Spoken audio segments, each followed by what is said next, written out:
Going to Saudi Arabia, let that sink in for a second. Amapiano at MDLBEAST. Soundstorm is already wild energy, but the real question everybody keeps asking is simple. Will Tyla be censored at Soundstorm 2025? Will Saudi restrictions change her performance? And how much is she allowed to do on stage in a culturally conservative market like this? Let's talk about it. Because this is not just another music festival moment. This is a global culture test in real time. Tyla is huge right now. Her shows are known for choreography, confident movement, and outfits that get TikTok running. Saudi Arabia has rules for live entertainment that are very different from what she's used to on stage in Europe or the United States. So there is a lot to look at here. Soundstorm is not a small festival. It is one of the biggest music events in the Middle East.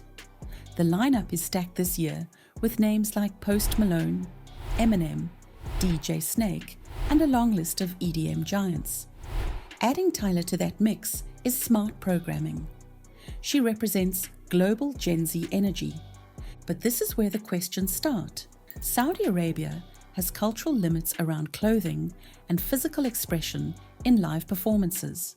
Most artists who perform there usually make adjustments to wardrobe, choreography, and stage visuals. That is normal for Soundstorm. Tyla is known for movement that feels natural and fun. She does not hide who she is. The famous water performance style is part of her brand. Amapiano choreography uses hip movements, body rolls, and a free kind of confidence. So can she bring that to Soundstorm? Expect adjustments. They might not be dramatic, but they will exist. Her team will most likely plan modified choreography that keeps the vibe without triggering problems with Saudi stage monitors. International acts have done this before. Outfits will probably change too.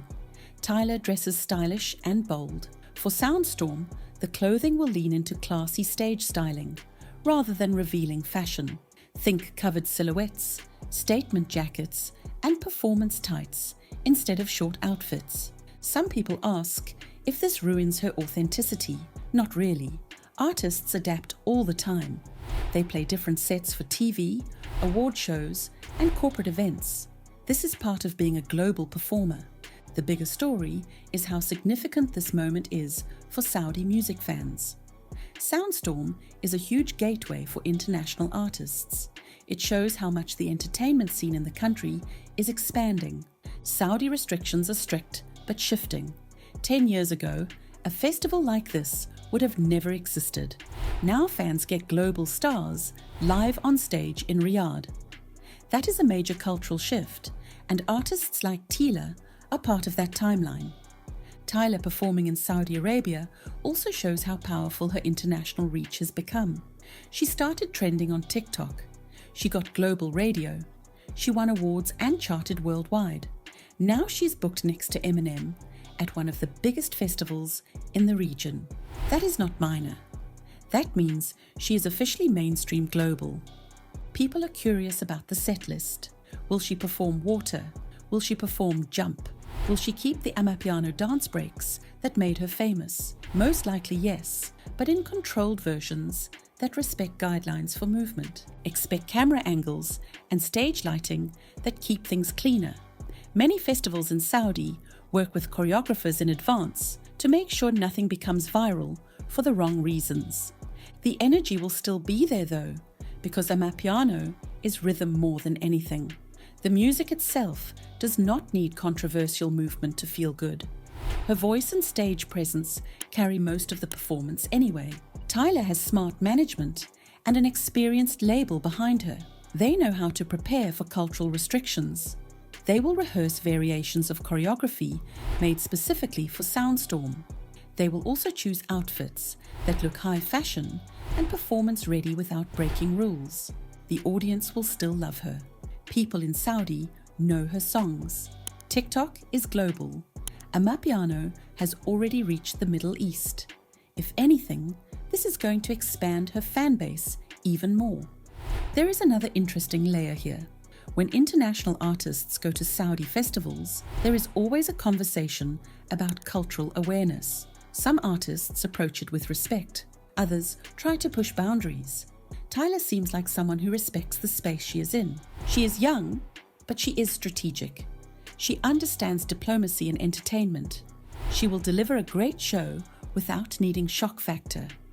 What will be fun to watch is how fans react online after the show. The moment clips hit social media, people will compare the Soundstorm performance to her usual concert sets. That conversation will go viral instantly.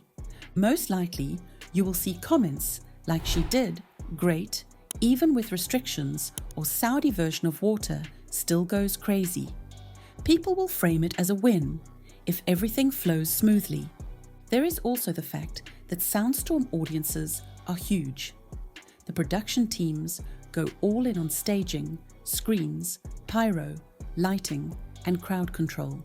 So even if her choreography is toned down, the stage energy will still feel massive. Plus, the festival lineup puts her right next to global icons. To be in the same space as artists like Post Malone and DJ Snake means visibility across international music news and entertainment networks. Saudi restrictions will be a talking point, but the publicity from this festival is priceless.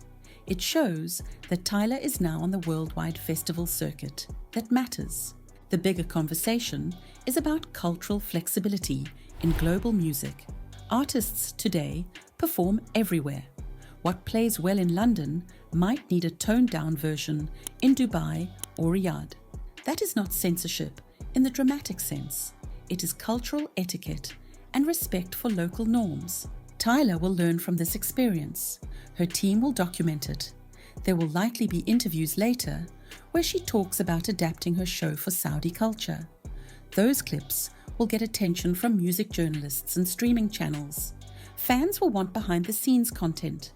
People love to see how dancers adjust choreography and how stylists create new looks that feel powerful without being too revealing.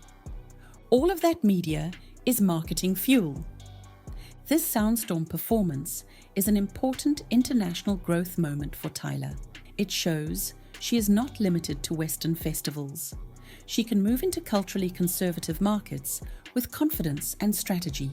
If she does this right, she unlocks entire tours in regions people do not usually think about. North Africa, the Gulf states, Central Asia. It becomes a wave. So will she be censored? Not in a dramatic way. She will simply adjust. And honestly, that is part of being a global star now. Soundstorm is the perfect test. The audience will be huge. The energy will be massive. And Tyla will show how adaptable she is, while still keeping her identity and her sound. This is a different kind of spotlight, and you are watching it in real time. Now here is your question. Do you think Tyla should keep her signature choreography as close as possible, or play it safe and lean into a classy stage performance? Drop your thoughts in the comments.